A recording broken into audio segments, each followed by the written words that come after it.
Hey, everybody. This is Penny B, and welcome to Hustlers Anonymous, Episode 2. I am one of your hosts, Penny Blackwright, bestselling author of 12 novels. And then we have Kevin Benoit, founder of Parlay Magazine.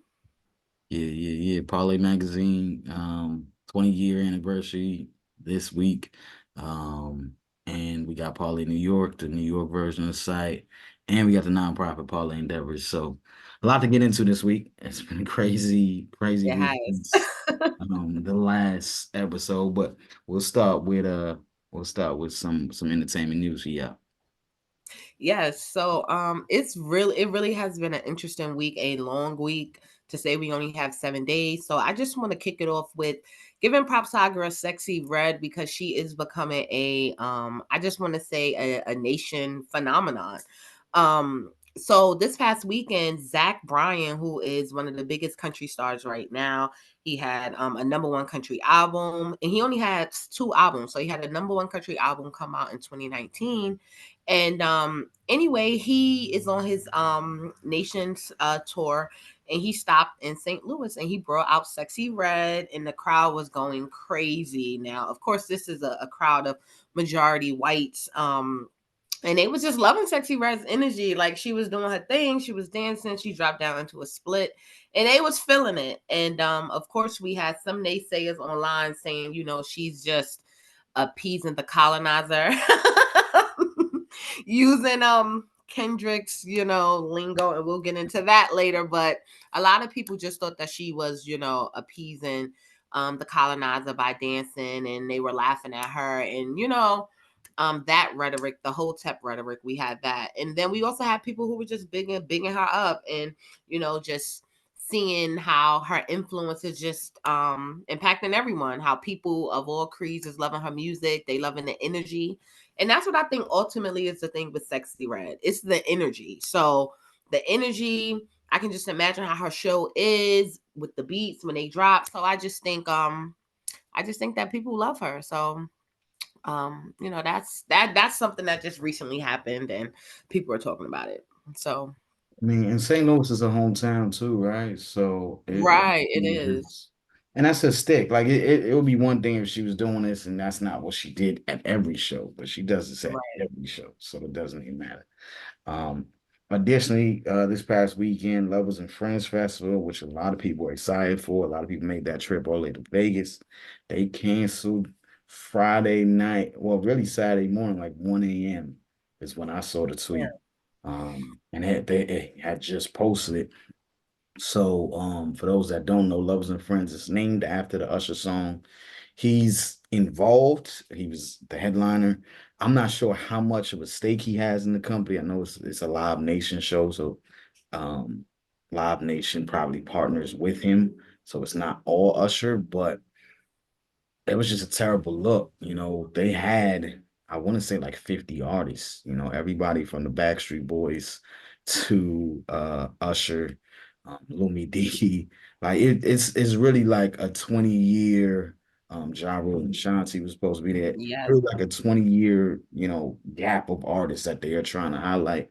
And unfortunately, they had to cancel because of weather. But it's just And been windstorms. yeah, like Out not in even Vegas. like rain, but like windstorms. And a lot of it is like the fact that they waited until that late to cancel. I don't know when they got the alert. I don't know how that works, but the Hmm. reality is like if you're going to cancel, yeah, okay, you're gonna get refunds, but you're not paying for people's travel, you're not paying for people's hotels. And Right. an announcement happening at 1 a.m. doesn't help anybody. So Right. It's it kind of just piss poor, honestly. yeah. And realistically, the festival only started, it was supposed to start during the pandemic. They had to cancel the original launch. When they did it in 22, they had some gunshots. So then they canceled that one. 2023, it finally went down for the first time without a hitch. So like they've had one good year and they've been trying to do it Mm, for 4 years. So it's a bit of a mess. I don't know if they could come back from this. So I feel like right. if you bought tickets and you were out in Vegas. Yeah, it's Vegas, so you can make a weekend out of it, but it's gonna be hard to come back, man. It's gonna be hard. Definitely. It don't matter You if know anybody how sees. you know how some events are like, this event is happening rain, sleet, snow. Yeah. Lovers and Friends is definitely not that kind of event. Like anything can stop it. Mm-mm. They said gunshots. Okay. Gunshots, a windstorm. But to be fair, no windstorms out in Nevada is crazy. That's what Crazy. I've Like, heard. yeah. I've heard they wild, but even still, like, so I was reading the comments and people were saying, people who went in 2023 were saying how it was so hot. Like, I know it's May, but like it was so hot, like people was passing out. Because of course it's Nevada's I desert. know. Like it gets hot. So they were mad that it wasn't canceled in 2023. So maybe you just need to move. Vegas ain't The it, right? location. Yeah, Or Vegas ain't it. Vegas It's not not. it. And if you're gonna do it in Vegas, you gotta do it indoors. Stop playing that game. And Yeah. again, it's gonna be hard, man. It's gonna Hmm. be hard. It's gonna be hard. But Yeah. I mean, those are the easy topics to cover, man. The biggest thing of the week and the biggest thing of the year, maybe.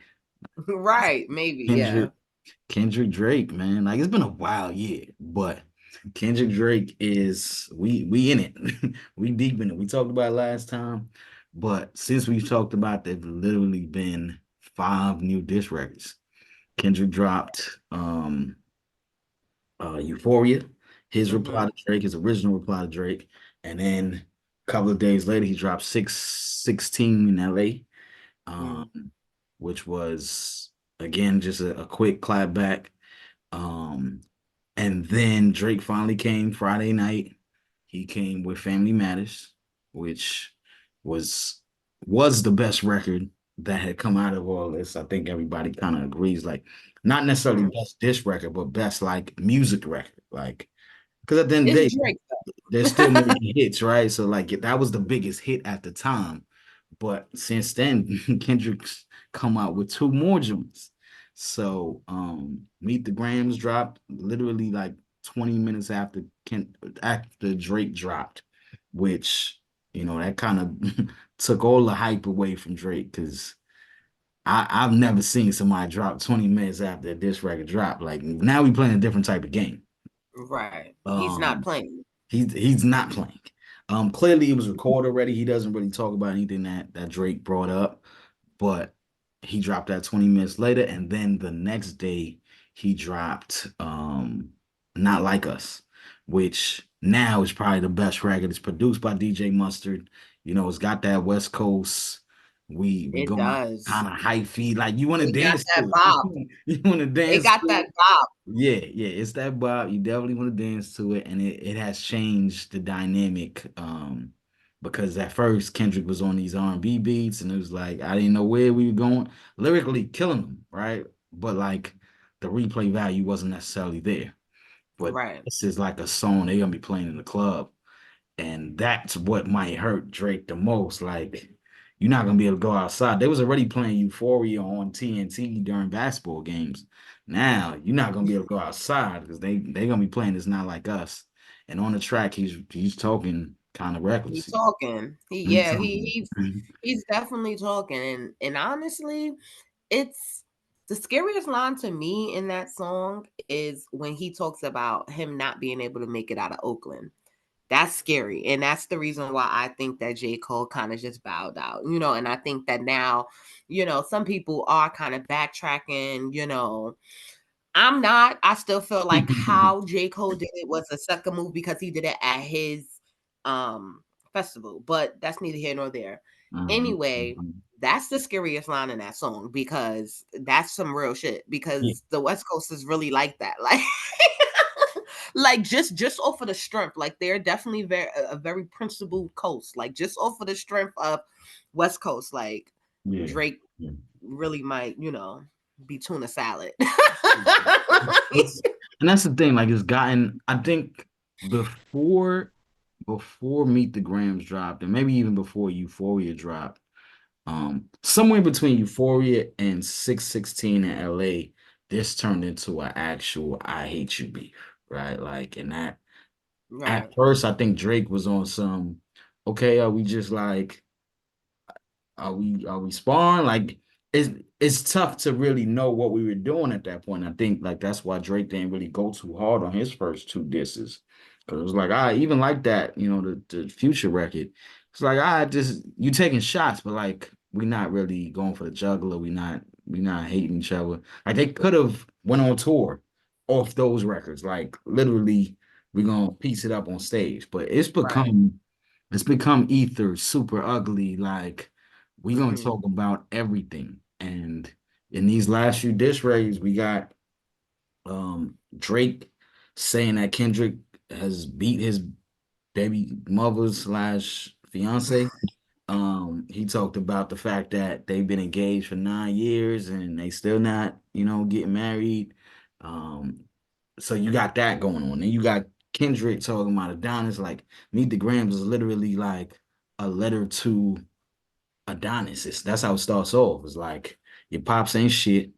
Um, I Disrespectful. want you to know that your pop's not shit and he should be better and he was trying to hide you. So it starts with that. Then he talks about a daughter that Drake might have. Who knows if that's real or Right. fake, I've been hearing right? about that. So that there's a lot of talk like that Drake planted some of this stuff and like it's not real. Drake has also come out and Yeah. said if anybody could prove that he has a daughter, that he'll quit rap. So like clearly he's doubling down. Like it's not like with Adonis when Pusha T Right. track, it was definitely like, okay, yeah, I was hiding my son, to save my son, not y'all, right?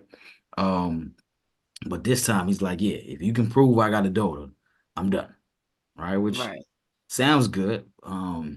There's also now talk of it's so funny because Drake was saying that Rick Ross was on the Ozempic and like the side effects is why Rick Ross did his diss. But now Hmm. Kendrick's saying that Drake is taking Ozempic. And BBL Drizzy's been trending, like BBO Drizzy. and Metro Boomin put out a record. He put it on social media like, yo, anybody. So the record's called BBL Drizzy. So he put the beat out and he said whoever got the best verse, he'll put it out. So it's a mess. Damn, they hate his guts. Yo, yo, it is a mess, right? Like, and don't get me wrong, like Drake, talked his talk on you see so many damn records. I could barely on Family Matters, he talks directly to Metro Boomin. He calls him by Mm. his real name, Leland Wayne. And he's like, yeah, that's the reason why Leland's the reason Future's out here acting up, because there's no reason I should be beefing with Future. But all I say it's just it's a lot of moving parts. I think the biggest question for everyone right now is like, where does this go? And like you said, when you talk about the West Coast, things can get tricky. Obviously, Drake's not necessarily from the East Coast, but I don't know. Toronto, I don't know. I think that's the biggest thing now. Is like this is He's getting from Canada, so he's an outsider anyway. right, So what off that rip, means? right? Off rip. Which is interesting because that's what kind of Kendrick is talking about on that not like us track, right? Like he's Mhm. talking about the fact that Drake he calls Drake a colonizer, right? Like which is weird. It's weird only because Drake. I mean, let's be clear. Drake is black, right? Like I don't think before these last 2 weeks anybody was questioning Drake's You are black, what your daddy is. right? Like I think that part is obvious. So nobody was really questioning Drake's blackness 2 weeks ago, but all of a Mhm. sudden people are questioning that. People are, he has a line where he says Kendrick. So on the Family Matters joint, he's like Kendrick's always rapping like he's trying to free the slaves. That shit is funny. It's funny. I He's didn't have a witty. problem with He's it's witty. witty as fuck. But like now I'm on the internet and people like, oh, that's why he not really like us because the fact that he think that line is funny. Like that shit was funny. Y'all didn't laugh when y'all heard that originally? Y'all was tight. He was mad. You was in your bag because he said you trying to rap like you trying to free the slave. Because that's when I was like, ooh, this nigga's You wild. know what I think? I think that so the thing is Kendrick's Not Like Us This, I mean, song for like you said, it's the Cali energy. It's definitely the West Coast energy. That's number one. Number two, it still is a hit Yeah. because of the beat, the energy. Number three, so Kendrick reminds me of two people. He reminds me of Nicki, and he reminds me of Eminem when it comes to his storytelling. And he gives me an Eminem vibe too because he's kind of just ruthless. Like he's gonna say whatever. Like, and that's how Eminem is when it comes to anybody, especially Mariah Carey. Like he's gonna go that ham. But it's gonna be so poetic, it's gonna be so eloquent. And like this, it kind of just reminds me of what Nicki did when she dropped Bigfoot. Because some people said Bigfoot was trash. But if you are a fan of Nicki Minaj and you understand her different flows and you understand her wittiness, you would appreciate it. Same thing with Not Like Us. You understand his you understand the way that he tells stories. So I think like the whole like, oh, you're trying to rap like for slaves and things like that. I seen what Joel Santana had to say about that. We already know Dip said they fuck with Drake, of course. Exactly.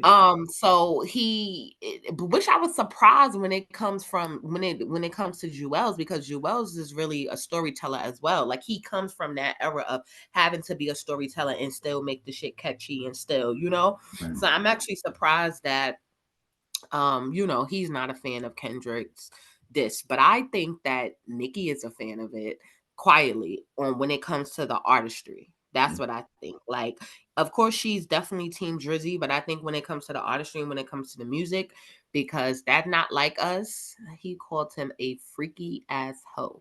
He said, That's the funny part. So he calls him like 69, 69 God. yeah, Like, you a 6'9" guy, you a freaky ass. I mean, I'm like, is that really if you Drake, does that help or hurt you? Right? Like that don't really that's what I Drake think is for the women. He for the ladies. Like that don't hurt him. Like, yeah, I'm outside. So I don't think that hurts him. No, but I think it depends on how you look at it. Like it's just like it's just I think it just depends on how you look at it. He basically just calling Drake like you a hoe. Like Yeah. it's just I think it's just a part of that masculinity and that manhood that they're trying to strip Drake of. It's just that. But yeah, it's just that. It's definitely funny. It's definitely funny for the creed of like K Dot and for like his fans and what his fans look like and like where his fans come from and like what they, it's definitely funny. And it reminds me of the same line that Nikki said about Meg when she was like, Quench, get up in that ass like French. Like like basically Meg, you a hoe. Like anybody could fuck you in the ass. Like you know what I mean? I feel like it's the same. It's equivalent to what Kendrick said about Drake, and that's why I think Nicki would respect it just off of the artistry because he came just as hard as Nicki did. And I think both of those tracks are. I think they're synonymous when it comes to rap beefs. Like, yeah.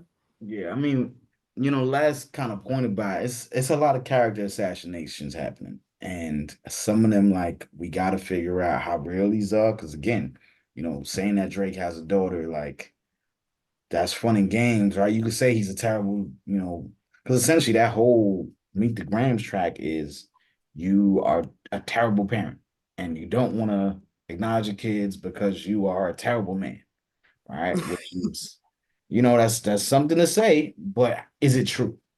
Right? Like, and I understand that, Drake isn't out here posting Adonis all day, but he's definitely acknowledged Adonis. Like, let's be real. Like he's posting them, they going to basketball games, they on tour. Right. So let's not act like this man's not being a fault. And Let's not act like niggas ain't deadbeats in the hood. Just regular niggas in the hood. right, Probably niggas right. probably niggas you smoke with. Let's not act like your mans ain't deadbeats. K dot. Like let's not Right. do And that. that's the thing, right? That's Because I'm sure K Dot got that's some what we dudes on the team that's some deadbeats. Yes, K is with his kids. But again, if we talking about somebody, and that's what Drake was trying to say, like we talking about, somebody not posting their kids. How many times have you seen K Dot with his kids, right? Like, so there's that. But the biggest character in assassination, I think, I mean, it's two. It's the fact that he says that K Dot is beating his woman, which I can again, see I don't know. that. Listen, listen, and that's the thing. So if that track stood the whole weekend by itself, Kenny would have some problems, right? Like if that was the only thing that came out this weekend and like it was just you beat your wife, you ain't marrying this chick after 9 years. Those jabs was gonna hit so hard that Kenny would have had a hard time coming back on Monday. But the fact that Kenny came back 15 minutes later, even though he doesn't mention, like clearly all pre-recorded, doesn't mention anything Drake says, doesn't like clap back Mm-hmm. in any of it, but also acknowledging that the only place Drake could have gone is talking about my family, so I'm going to talk about your family.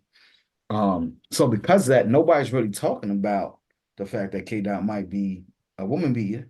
You know, again, don't know how real it is, right? But Drake says he hires a crisis management team, so there's more to that, and I think that is a huge character assassination. I think even K Dot's fans have to look at him different if he is in fact a woman beater.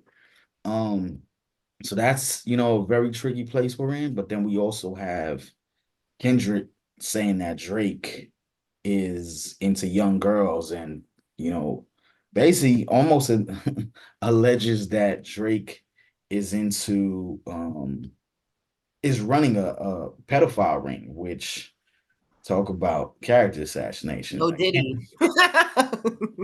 I ain't gonna get No into that. Diddy. I ain't gonna get into that at all. Yeah, But this. um, yeah, I don't know if either one of those are provable. Mm-hmm. Because those are both of those allegations are past rap, right? Like, and doesn't Right. matter how nice you are, if we find out that either one of those two things is true, both those men have problems, right? Like the Ozempic shit is funny. The Mm-hmm. um the BBL Drizzy funny. That's not gonna hurt you as a person, right? Right.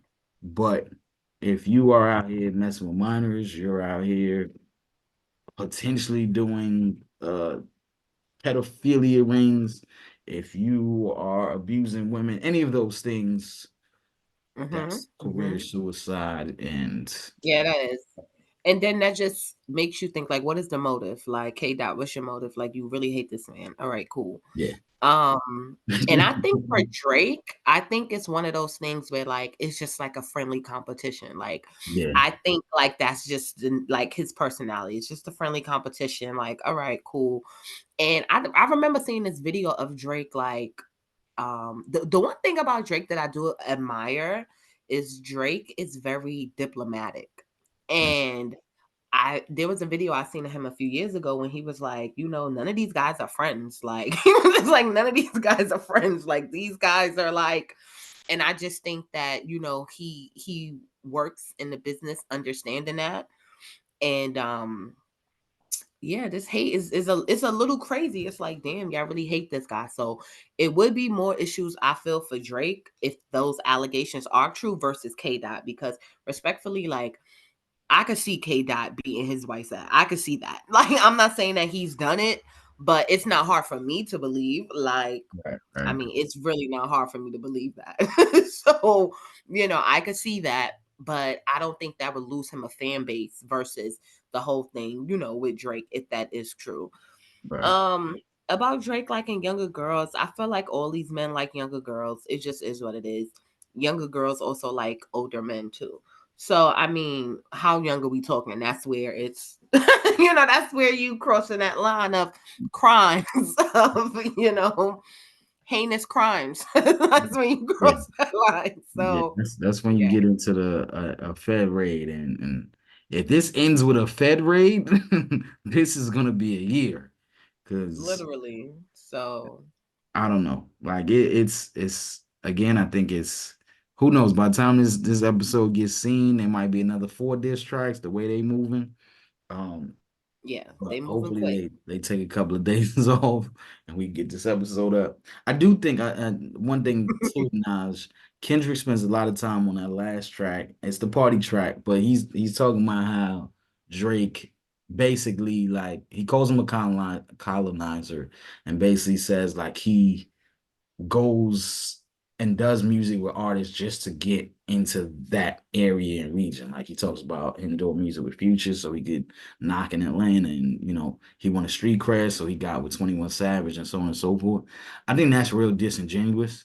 Like a lot of the people that he mentions Drake doing features with, Kendrick has done features with as well. So I don't know that Mask Off remix with Kendrick, like you wasn't trying to get into Future's fan base. Like that's so it's a Right. weird thing to say.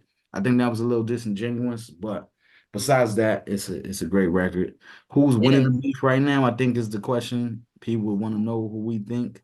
Do you Who have do you somebody think? winning so far? And Um, winning at what? That's the question. Winning right. at what? Winning at what? It's a rap beef, so I'm gonna keep it like rap and lyrics and who is, they're really trying to figure out who's the best artist right now. Right this second, I have to say Kendrick, just because he's put out more in these last few days. I think like a lot of this is gonna become a numbers game. They were comparing numbers for Tailor Made Freestyle and the first Drake disc. I can't even remember the name right this second. They were comparing numbers for that, but like those weren't put on streaming services first. They were put Hmm. on like social media. These last two records have both been put up on YouTube at the same time. So that's what we really got to compare. Family Matters versus Not Like Us. That's where the numbers is going to really show. I think right now Kendrick's winning. So that doesn't necessarily bode well for Drake because he's supposed to have the bigger fan base. But we're I gonna see. think I think that I think that Kendrick is winning the battle, but I think that Drake is winning the war. And I think what you just said is is a good point when you said like you would think that Drake would, the numbers would be better because he has a bigger fan base, but I Mhm. think that Drake's fan base doesn't care about rap beef. True. Like, you get what I'm saying? I think that like Drake's fan base are gonna go see him. They're gonna be at the tour. Like, they're listening to the feel good music. Like his fan base is not checking. His fan base probably don't really even know who Kendrick Lamar is. Like I'm talking about his fan base, not niggas who know of Drake. And because I've never been a fan of Drake. You know what I mean? And I grew up watching Degrassi, but as far as him as an artist, I've never been a fan. So I think like people who are fans of Drake, like they're not into rap beef. So, you know, I that's get just how I feel. I get that. Yeah. Yeah. Because Yeah. Drake is for the women. You know what I'm saying? Like Drake I is for don't the think women. I don't think that Drake is for the women. You know who I think Drake is for? I think Drake is for the unconditionally happy person. Like, I think that Drake, like, I remember when he dropped the last album, this was like 2022, that album, and I remember people saying like this album is for people with an 800 credit score, with people that, and listening to the album, because that was probably one of the first full albums I've listened to of Drake. I could definitely agree. Like Certified Lover Boy album. that album is for people who are happy. People who have no care in the world, who are on the rooftops every weekend, people who, they don't live paycheck to paycheck, like paydays come around all the time. They not even worried, you know, that's who his music is for. You know? That's just how I feel That at the life end of is the day. good. That life is good. You know what I'm And saying? shit, I'm trying to be a Drake fan. What's going I get on? that. I get that. So All right, other that's than enough that. for entertainment news today. Let's get into the still entertainment value. Let's get into that parlay with Penny segment. Yes, guys. Yes, guys. Parlay with Penny here. Penny here. So of course we're gonna jump right into some entertainment news, but we're gonna focus on the females, of course. And so we have this JT and Sukihana situation, but let's first back up to just JT kind of just making her, or just trying to like step out into her own woman and into her own artistry. And some people are jacking it, some people are feeling it. um I listened to the song Okay. She recently just dropped a song called Okay, like supposed to be her single.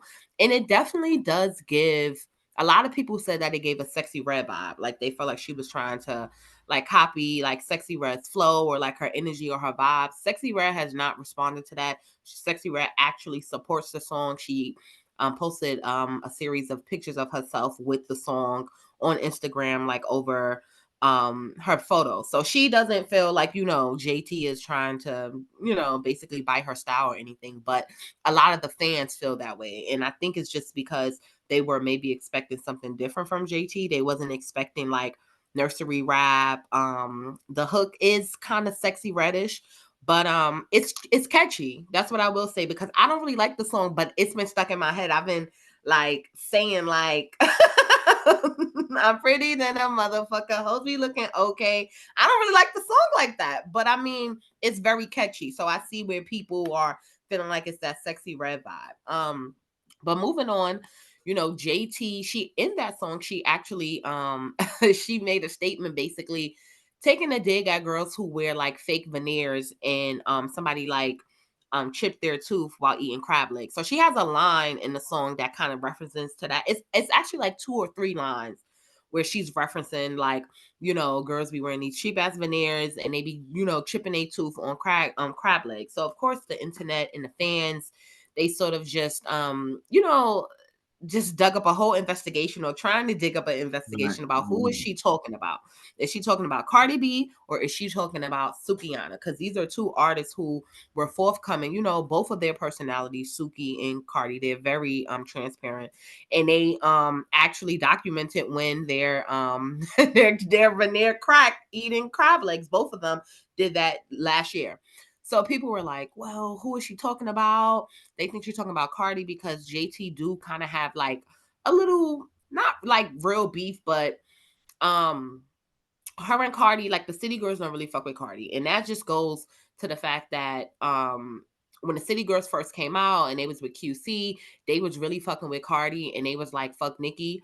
And then, JT, this is another reason why I'm not really a JT fan. I don't really, respect her like that, only because when it came down to her and Nicki, I just feel like after they took the city girls, Young Miami and JT, after they took Cardi's side and the beef that had nothing to do with them.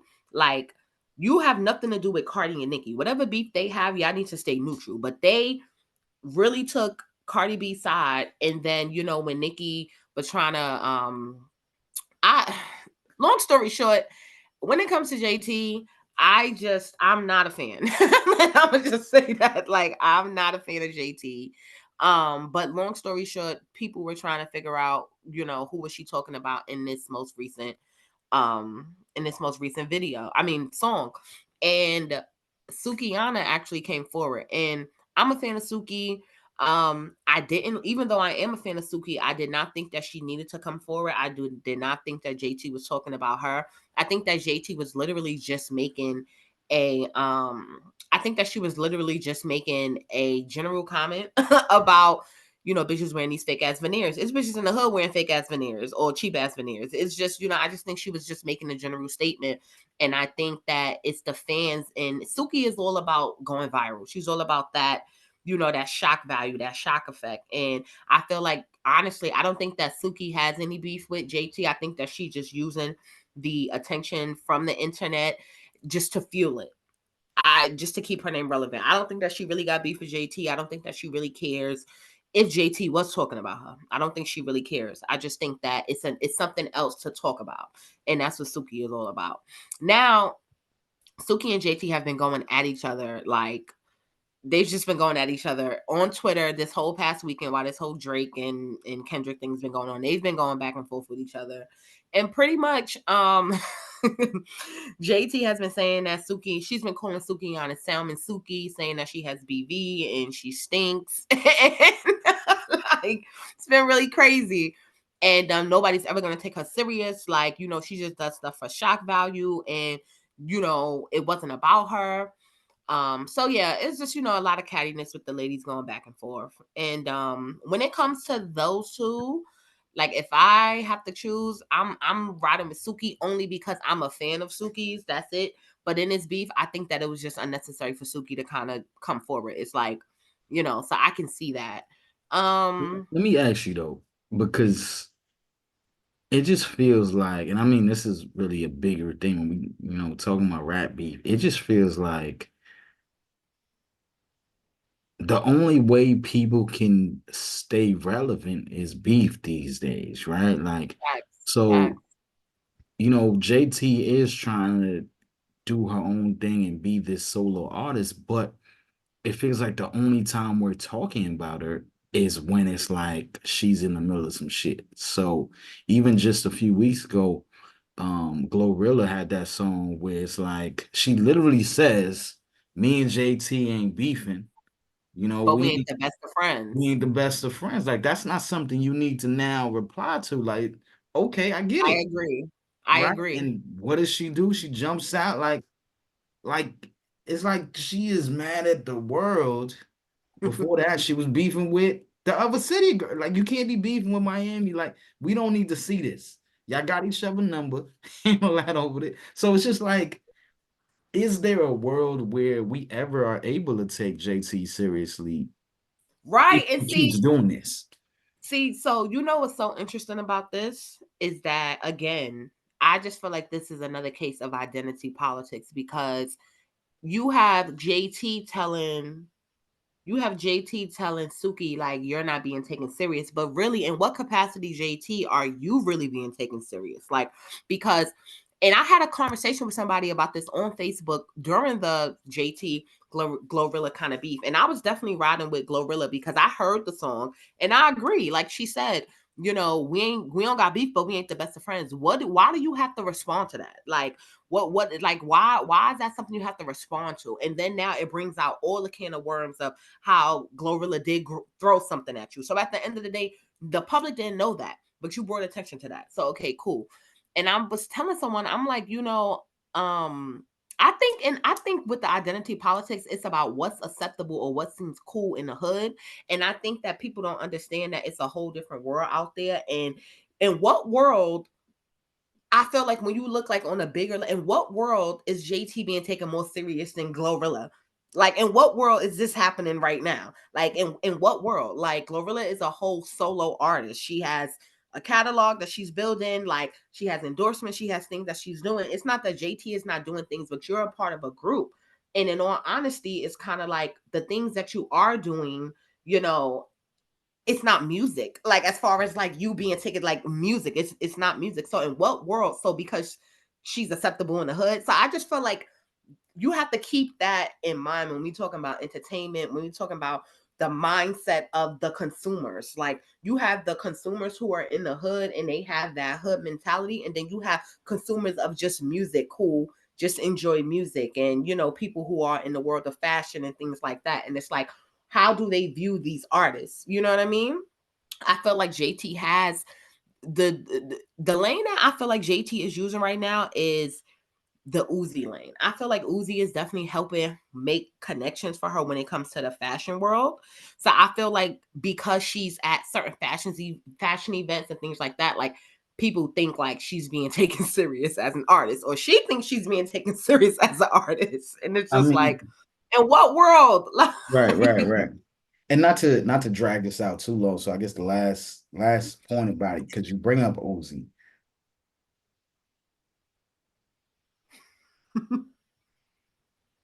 I mean, I'm as someone on the outside looking in and not really knowing enough about their dynamic and not necessarily caring enough, right? Like these are Right. artists I don't necessarily partake to, right? Even the City Girls, I they had their run in like 2019. Like it was a good run. I was focused a little bit. 2018. Hmm. 2018, 2019, like it really hasn't been the same since. So I haven't paid too much attention. But when she does pop out with Uzi, and then we see Uzi on stage doing wearing these outfits, and I know Uzi refers to themselves as they, like, is any of that actually helping her? Like, because if I anything, think it looks like you're his beard, right? Like, and you're just, and I'm not judging, I don't really care, but again, it kind of goes against the entire city girl everything, right? Like, And that's why she will never be taken serious to me. And I know I'm not that important. Like, who am I? Right. I'm just Penny B. But other than that, I just feel like that's where it's like I think it's one of those things where it's like you hot when you young, but when you get older, like like the whole glow up thing, it's like what's really more important? Like it's like, okay, so you a bad bitch from Miami, like, you did some time, you was getting money then. Okay, you getting money now, you an artist, but it's like you fucking you know what? I don't even want to say that word, but you fucking with a man who's questionable. Let me just say that. You fucking with a man who's questionable. That shit would not be acceptable in the hood. Like if we taking it there, like if we taking it there, and that's who you rep for, like you rep for the real hood bitches, because even like coming at Suki, it's like she just uses this rhetoric where it's like, okay, you feel like that's your community, you rep for the real hood bitches. The real hood bitches is not fucking with Uzi, and we just forget about the fact that you fuck with Uzi, and it's like, oh, JT's cool. We forget, like I don't forget about it.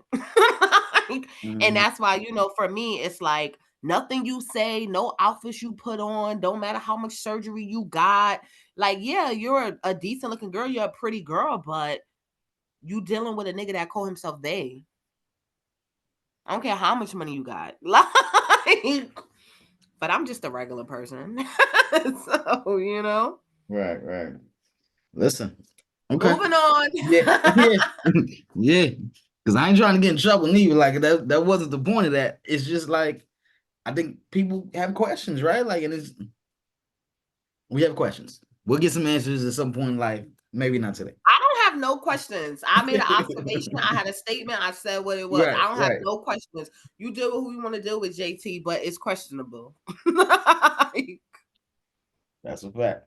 for the Okay. people, I Yeah. already know the Right. answer. Right. Right. Right. Right. Okay. And I know there's some other drama you want to get into, Keisha. Oh yes, yes, yes, yes. I'm like other drama. JT had me going. But yes, so it's another sad day in the land for Keyshia Cole, and it's just so sad. Our beautiful sister, we love our Keyshia Cole. Heaven sent, she gave us so many of the good short haircut looks, so many great albums. I love me some Keyshia Cole. Let me just let you know this, but Keyshia Cole needs some therapy. I hope that she's in therapy, and because therapy is a process. It's a journey. We all need therapy. Let me just say that we all need therapy. I go therapy too, but no, she needs therapy. She needs to be in therapy. So if we want to talk about you know liking okay, when we talk about Drake and Kendrick making these claims about him liking little girls, it's like, okay, no one's talked about Keyshia Cole.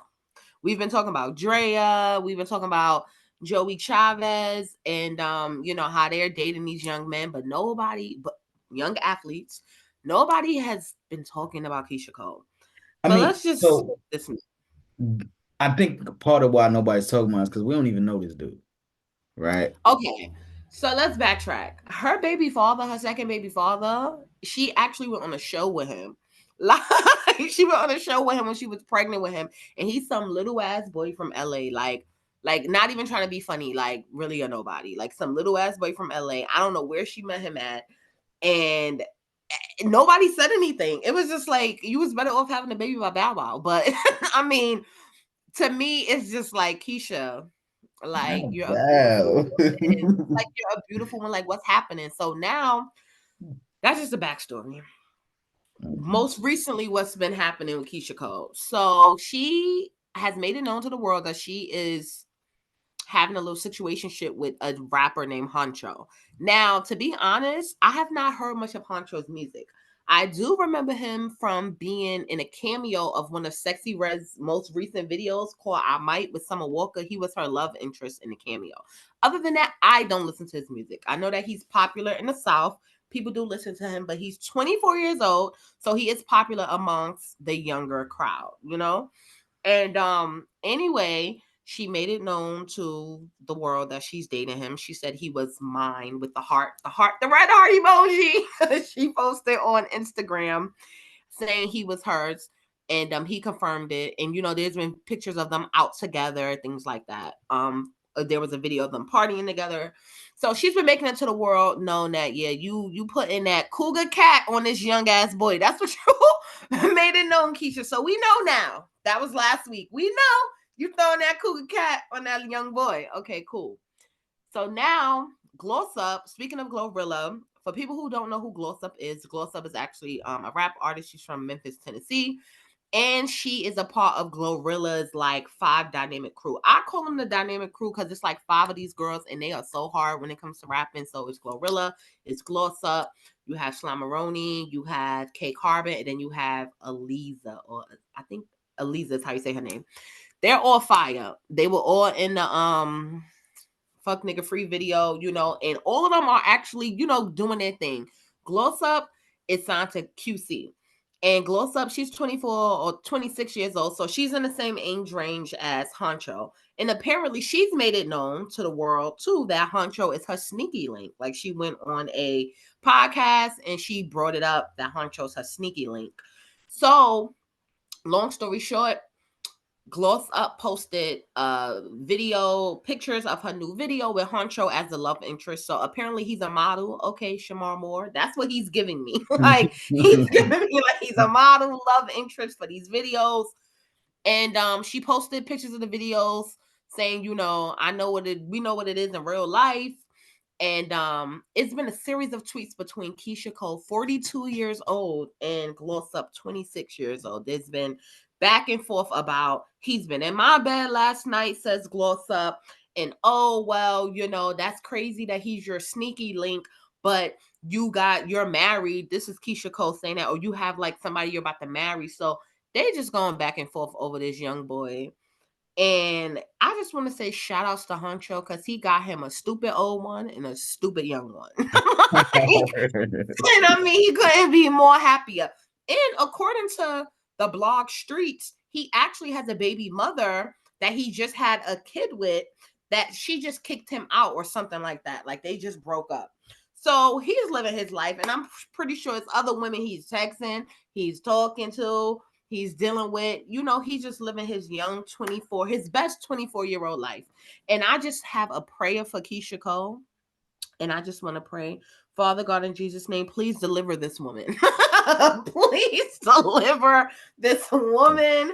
Please deliver her from embarrassment. Please deliver her from humiliation of self. Please give her discernment when it comes to dealing with these niggas. Please, because Keyshia Cole needs it, baby. But if it's gonna give us some great music, I'm all for it. Get back in the studio, get with Missy, you know, because it's just embarrassing. And this is the reason why, to me, I feel like just on a more serious note, to just sort of end this, I think that when we look at the autonomy or the power that women have when it comes to choosing, I think that society are more sympathetic to women like Keyshia Cole versus women like Drea or women like Joey Chavez. And the reason why I say that, it's all about the control of it. When a woman is being done wrong by a man, people are sympathetic to that. When a woman is being played or a woman is being like, people are sympathetic to that, especially like other women. It's like, oh no, Keyshia, like she's just a lover girl, and I pray that she gets delivered from this. But when a woman is, in control of her sexuality as well as in control of how she chooses and the men she chooses for whatever reason she chooses them for, she's a hoe, she's a gold digger, like Drea and stuff. But my thing is, nobody talks about Keyshia Cole preying on these young ass boys either, because the boys are broke. That's the reason why nobody's talking about it, except for Honcho.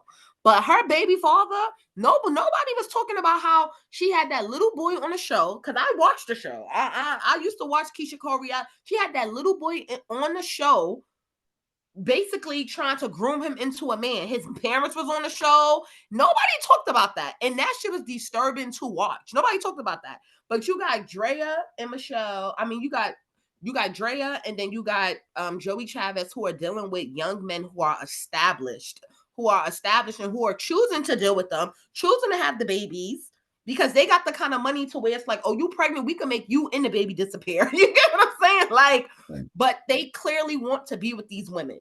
But when women are in position of power, it's threatening to people. But when women are victimized, it's we're behind it. Look at how people give compassion to Krishan, but they vilify Lori Harvey. Like, let's make that make sense. So that's just on a bigger note. But I mean, that's parlay with Penny today.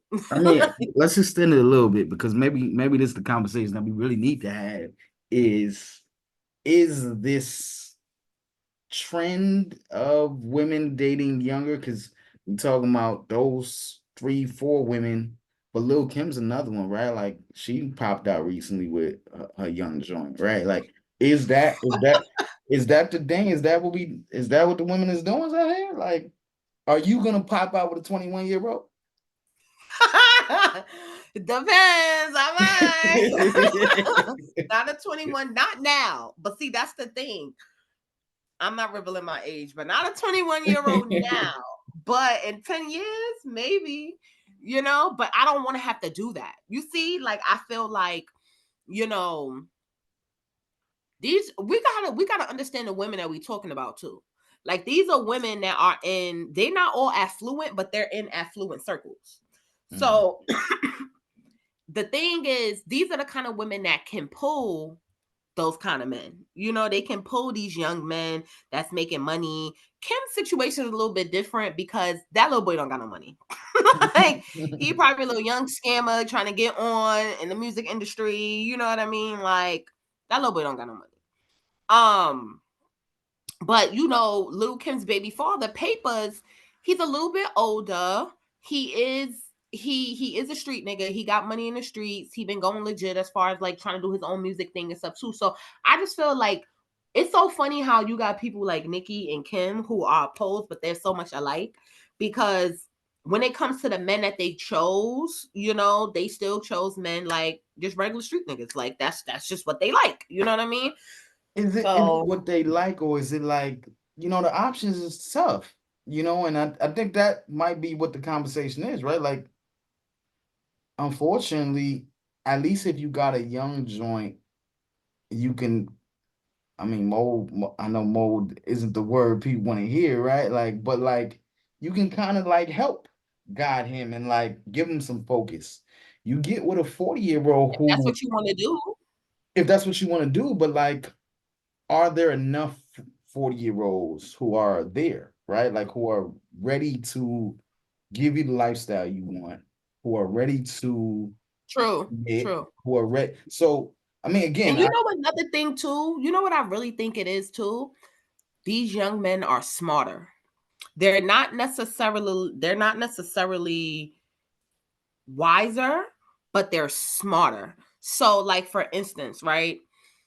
These young boys, I got they it. don't have to do like they get in the money, they young, they are a little bit more knowledgeable about certain things. So the conversations are different. So I think that like these younger kids with the technology, and I just feel like with these young boys just being so business savvy, like you got young boys like K Sanat that is like Kai Sanat. It's Kai, right? Yeah, you got young boys like him that are very well rounded. I feel like he's very well rounded. You know what I mean? And he's like 22 years old. That doesn't mean he knows everything. He doesn't have a lot of life experience. So that's one thing that you don't get that until you have that. But I just feel like, when you're a certain age, when you're a woman of a certain age, it can be really annoying to deal with men that are of your age or older, but are stupid. Meaning they don't read, they don't take the time to research stuff, they don't want to learn nothing new. You know what I mean? Like you have this sector of men who are 40s pushing like going into their 50s and stuff that if they're not deciding to go back to school or take a course or learn something in technology or something, it's like how you really competing if you got to use your body to work? If you 45 and you have to go to on a construction site to work, like how, like, and not going to oversee people, you have to physically. It's just a different. It's just I just feel like that's why they dealing with these young boys. These young boys is getting to it. They providing them different experiences. They showing them new things. You know what I mean? So I just feel like that's what it So, is. and again, try not to make this drag, but you say that, and I wonder how is that different from men who like younger women, right? Like, It's not. In some capacity, it's not. Like in some capacity, it's not. Like and I'm not. So first, let me just say this: I'm not a person who's against age gap relationships. Let me just say that. Like I'm not against age gap relationships. Now the tricky part is when it becomes a crime. So when it's like, how old is the person when it becomes, a crime? But I'm not necessarily against age gap relationships. I feel like, the reason why I think that it's it's not different for men and women. It's not different from men who like younger women. I just think that there are different elements that can make it different. Like, there are different elements that can, make it different. But I do think that even some young girls are smarter. The younger generation is supposed to be smarter than the older generation. Now, mm, the older generation is supposed to be wiser than the younger generation mm. because, wisdom comes with experience and things like that. But yeah, that's just my take on that. I don't know. I feel like this could drag, Yeah, but yeah, we gonna leave it at that. I'm gonna leave it for the. I know you said a lot of things about the older men. I'm gonna leave it to them to jump in these comments and say they right. feel. I Like can't. I don't I can't everybody needs defend. the excitement in their lives. It also gets to a point too sometimes. I said I was gonna leave it alone, but it also gets to a point too where it's like, at a certain age, I think with the women and with the like they dating a younger man at a certain age, these men they can't perform as well sexually. You know what I Mm, mean? Like they get older, they can't really perform, they can't do that. And it'd be the same thing with men too. Like some of their wives or some of these women, they get older, they can't perform, they start having health issues that's affecting their sex life both ways. So I feel like that's another reason. You know what I mean? So yeah. fellas, y'all got to jump in the comments and say That yourselves. sea moss, get that It's Irish they saying moss. she's saying the stamina is off, baby. You got to get in the gym, homie. Like, damn, Stop drinking that Henny every day. damn, she killing y'all out here. Get it together. You know what I'm saying? These older ladies need. Anyway, at 35 and older, they need y'all to get in the game, baby.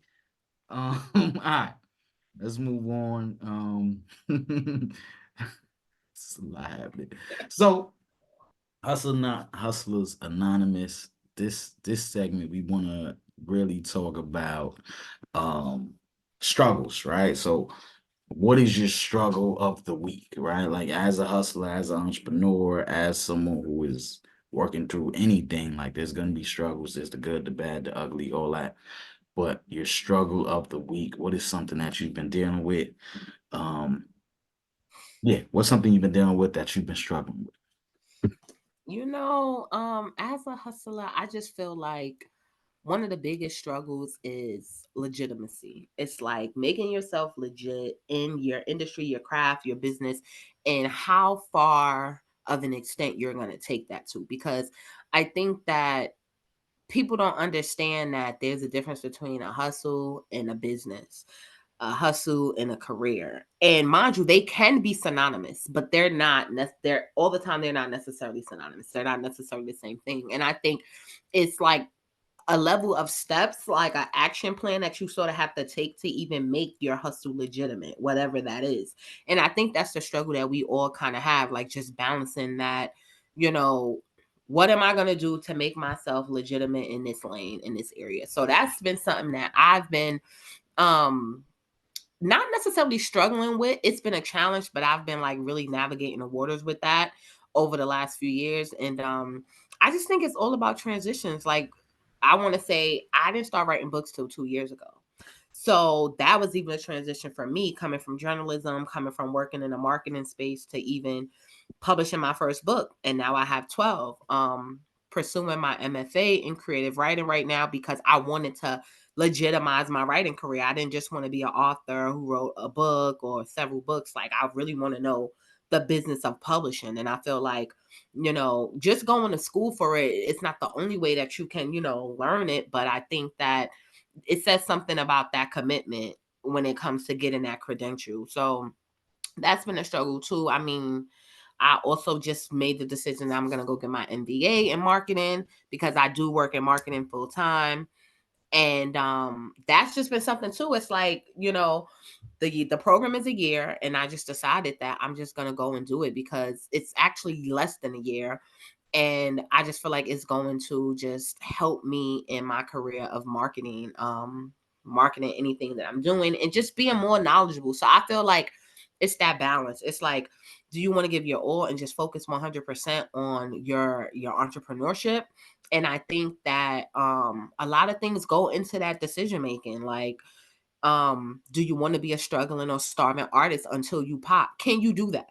Like, I think that that's a question that everybody have to ask themselves. And I remember it's this interview that Nicki Minaj did, and she said that, um, she was work before she like decided to take rapping 100% serious. She was constantly working at different fast food restaurants, getting fired left and right, and she made a decision to herself. She said, "I'm gonna give this rap thing my all one time. Like, I'm not gonna do nothing else. Like, I'm not gonna work. I'm gonna give this my all this one time."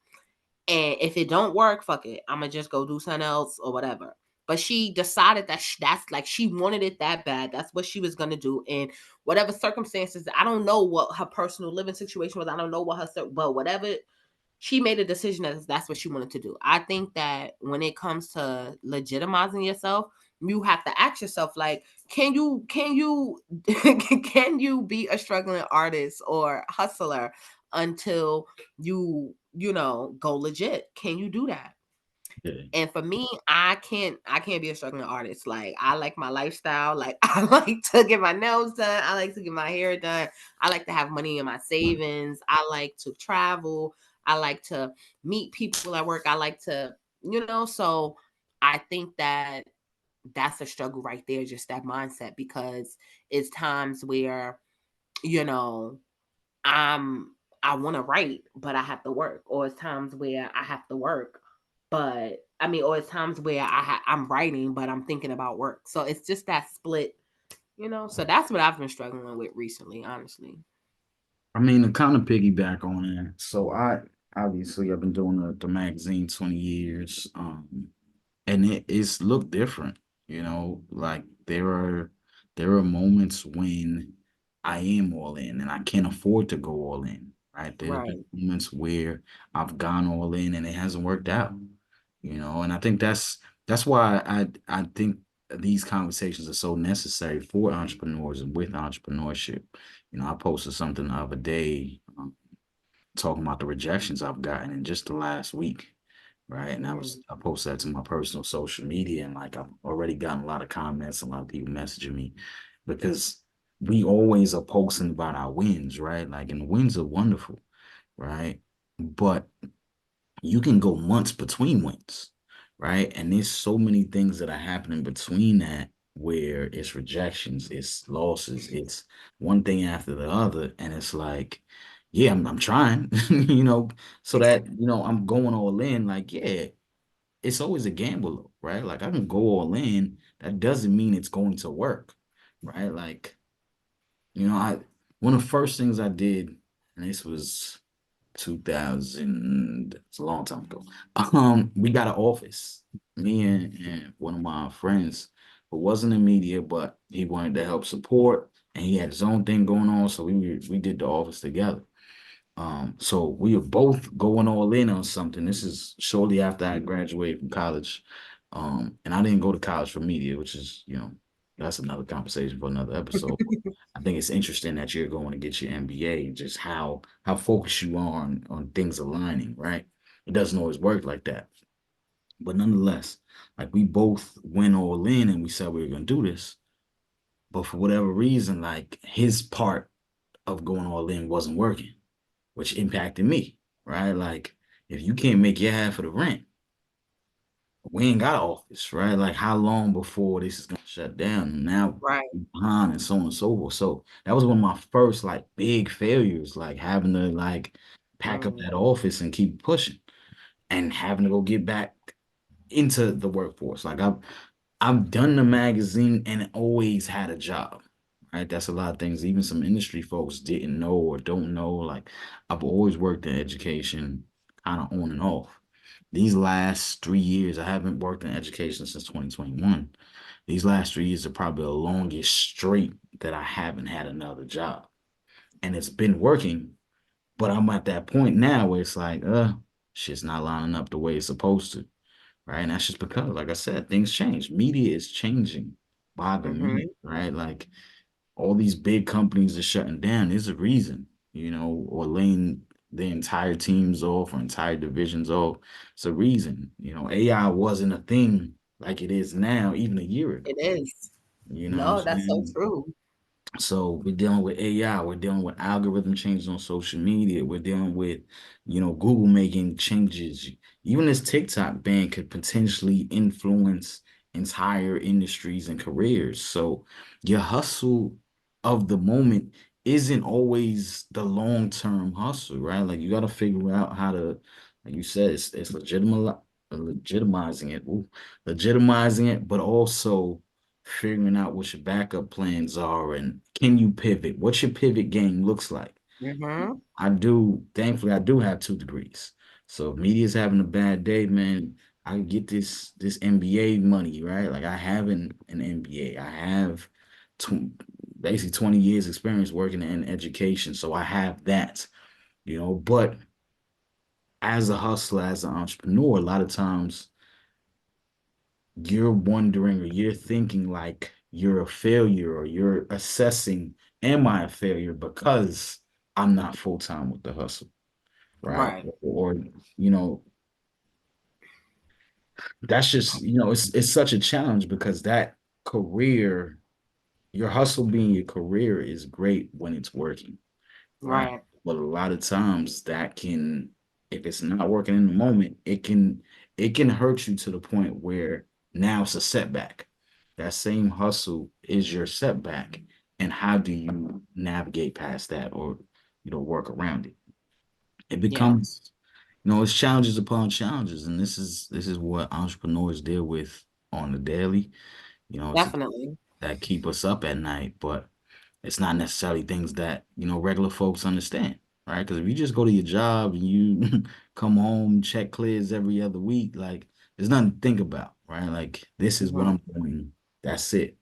When you are trying to figure out how to make this hustle carry your lifestyle, Mm-hmm. it it's a whole different dynamic and game changer. And Right. It is. And I think, it's like when you say like assessing whether or not you are a failure or not, I just think that's a personal thing. And I think that sometimes it's really about to properly assess that you have to look at like what your ultimate like goal is. And I was thinking about this like recently, and I'm like, I'm currently living some of the prayers that I actually prayed for. And one of the main things that I have been praying for these last few years was, please give me a job that's going to pay me well, that I'm going to enjoy, and that will give me enough time and flexibility to still write. And I got that. And I think that that time freedom, even within my industry of marketing and how flexible my schedule is and how my workload is so low and how I'm just efficient at being able to do my job and also still have time to do my writing and stuff. I think that to me that's a win.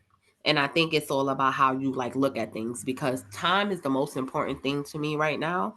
It's really not just money, it is about time, because you can make all the money in the world but you could not have the time to even enjoy it.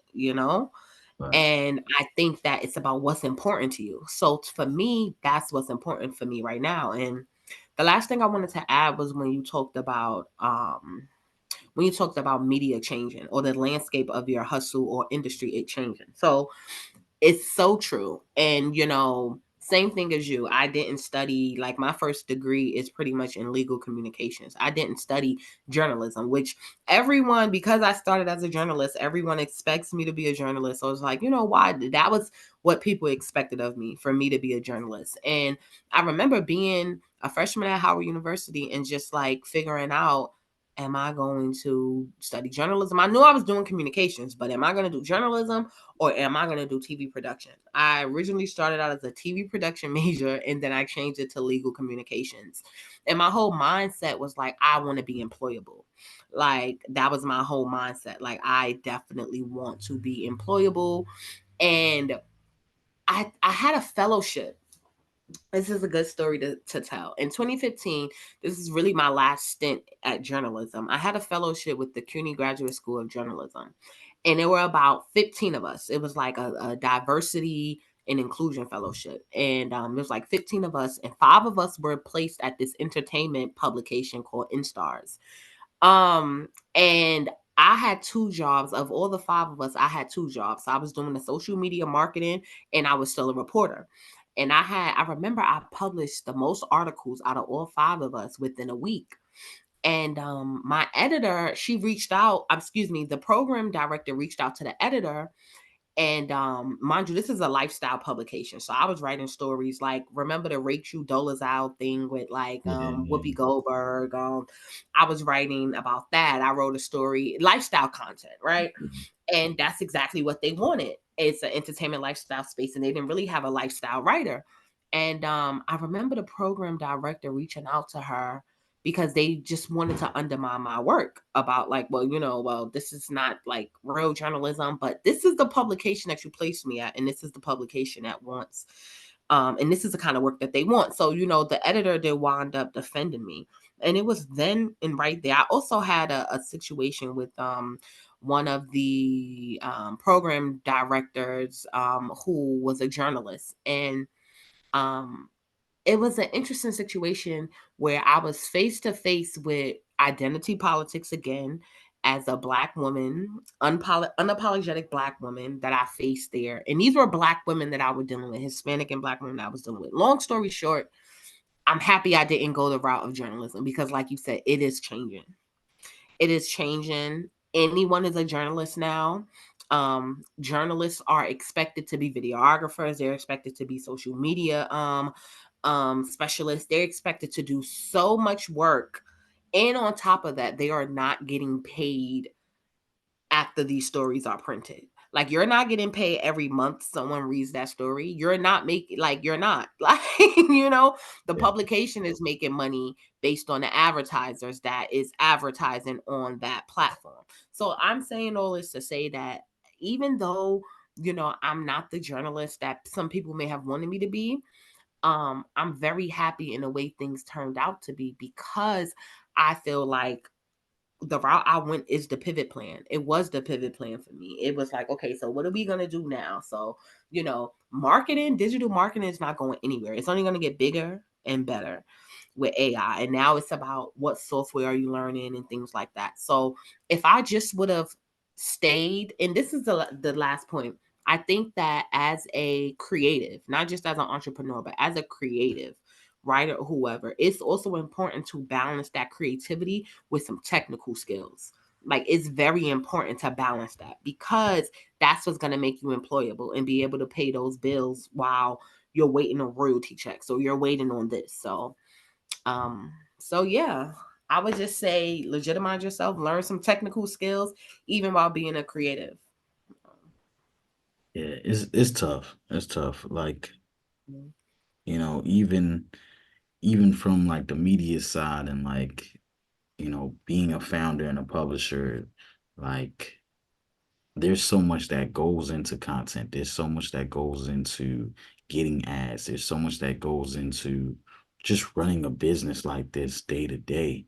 And Right. the landscape is changing so much, like, it does make it hard to pay a team of writers. It makes it hard to not demand or ask of your writers that they are also social media people, or they're also, because the content still got to be promoted, right? Like the content is useless if nobody views it. And, we talked about it before. Absolutely. Is it a hit if nobody is paying attention to it? It's not. Right? Like it's great that you put it out, but nobody knows you put it out. It's still trash. So it is the continuous struggle of being an entrepreneur. It's the continuous struggle of the hustler, and we'll continue to talk about it here at Hustlers Anonymous. Um, and please share your struggles. Please share, how your industry is being impacted, because Right, and changing. right, because those are the conversations we have to continue to have, just so that we're open about it. I think that's the other thing. Like, if we don't speak about it, a lot of time these things are happening to us as individuals, especially as minorities, right? Like we don't realize the amount of struggle we're dealing with because no one else is speaking about it. So let's just do a better job of communicating those things so that we do know, so that for future hustlers and future people that are getting into business, they know what to deal with, what to expect. They know they need to go get some technical skills. They know sometimes that degree is more important than your hustles, having that long term plan, because you can't think about what's getting you money today. It's what's gonna get you money 5 years from now, 10 years, 15. You know, Amen. And so speaking of that, that's one of the main reasons why I pivoted into writing novels, just because as an author, you make royalties monthly. So that means as long as I have some type of marketing behind these books, I can eat off a book for life. Like right now, I'm still making pretty good royalties off a book I dropped, or well, a series I dropped 3 years ago. So, it's just, and that's another thing, a part of that long term plan, because as you get older and you think about retirement and stuff, people who have a pension and, who know, I don't know what's going to go on with Social Security, who knows. But listen, if you can make $300, $400 a month for a book that you wrote 20, 30 years ago, that you ain't really even promoting like that, you don't know how that's going to come in handy down the line. yeah, Same thing, I guess, with these actors and people in the film industry when it comes to like residuals and why, they want, even with the writers, like the writer strike and things like that. So I think it's important to research your industry. Like it's important to research like long term, like what that looks like. You know what I mean? yeah. So All right, that was Hustlers Anonymous this week. Make sure you follow us on social media. Make sure you leave some comments, feedback, all that good stuff. Look forward to talking to y'all again next week. yes, next week We back. we back. Signing off.